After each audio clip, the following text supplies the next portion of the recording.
Well, it is a heavy topic, but an important one to end the newscast this morning. Did you know that the rate of suicide among farmers is 3.5 times higher than the general population? It's a startling statistic and a sign of the daily stress that comes with farming. September is National Suicide Prevention Month. According to the CDC, between 2000 and 2020, suicide rates climbed to 46% in rural areas. That compares to the 27.3% in metro areas. Stephanie Weatherly, Chief Clinical Officer for Psychiatric Medical Care, says not only is the rate of suicide higher in rural communities, but it's especially true with the elderly. 45% of farmers and rancher suicides in the last 15 years were committed by people age 65 and older.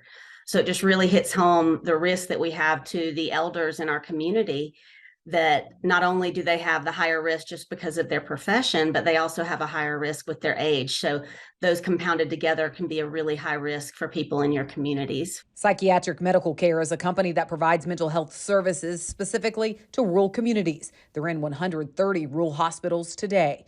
And she says while it's improving, the stigma surrounding mental health still exists. I think some of the biggest misconceptions is that people think people stop working or they stop having life when they're depressed or when they're thinking of harming themselves. And we know that's not true.